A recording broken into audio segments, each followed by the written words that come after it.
Selamat pagi, salam sejahtera untuk kita semua. Baiklah anak-anak, materi PPKN kita minggu ini yaitu kita masuk kepada bab kedua, ya, di mana bab kedua ini adalah materi terakhir ataupun bab terakhir, yaitu tentang ancaman terhadap negara dalam bingkai Bhinneka Tunggal Ika. Adapun kompetensi dasar materi kali ini yaitu menganalisis ancaman terhadap negara dan upaya penyelesaiannya di bidang ideologi, politik, ekonomi, sosial, budaya, pertahanan, dan juga keamanan dalam bingkai Bhinneka Tunggal Ika. Pada bab kali ini, ya, materi yang pertama yang akan Ibu bahas yaitu mewaspadai ancaman terhadap integrasi bangsa Indonesia. Sedangkan materi kedua untuk pertemuan berikutnya, Ibu akan menjelaskan tentang ancaman di bidang IPOLEK, SOS, BUD, KAM. Materi pertama yaitu mewaspadai ancaman terhadap integrasi bangsa Indonesia.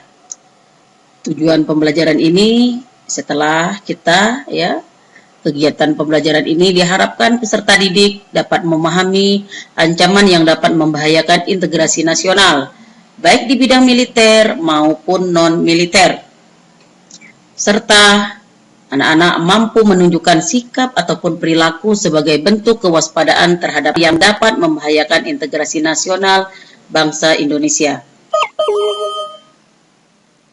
Lanjut. Aspek sosial posisi silang Indonesia. Yang pertama, penduduk Indonesia berada di antara daerah berpenduduk padat di utara dan daerah berpenduduk jarang di selatan. Aspek yang kedua, ideologi Indonesia terletak antara komunisme di utara dan liberalisme di selatan. Aspek sosial yang ketiga, demokrasi Pancasila di antara demokrasi rakyat di utara atau Asia bagian utara dan demokrasi liberal di selatan. Yang keempat, ekonomi Indonesia berada di antara sistem ekonomi sosialis di utara dan sistem ekonomi kapitalis di selatan. Selanjutnya, masyarakat Indonesia di antara masyarakat sosialis di utara dan masyarakat individualis atau individu di selatan. Yang keenam, kebudayaan Indonesia di antara kebudayaan timur di utara dan kebudayaan barat di selatan. Aspek sosial yang ketujuh, sistem pertahanan keamanan Indonesia di antara sistem pertahanan kontinental di utara dan sistem sistem pertahanan maritim di barat, selatan, dan juga timur.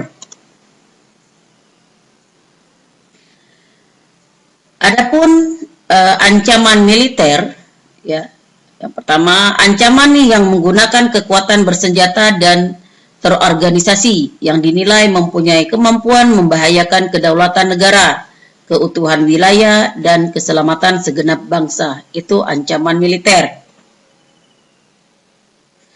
Selanjutnya, ancaman non-militer, yaitu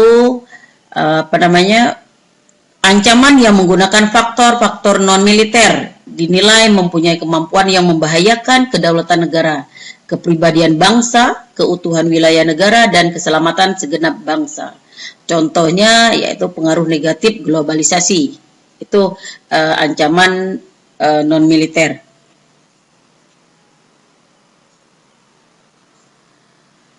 Apa saja contoh ancaman militer?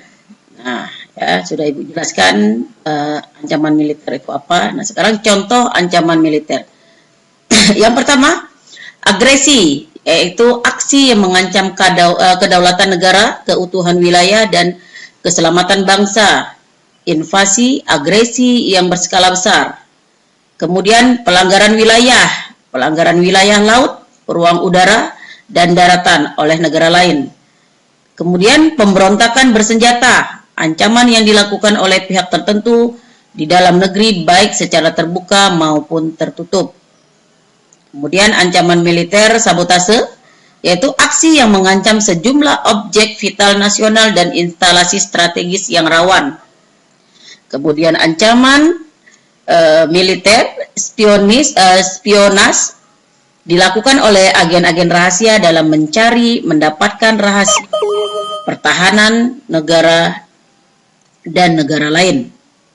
Kemudian contoh ancaman yang terakhir yaitu aksi teror, kegiatan terorisme yang mengancam keselamatan bangsa, menebarkan ketakutan dan menimbulkan korban tanpa peri kemanusiaan.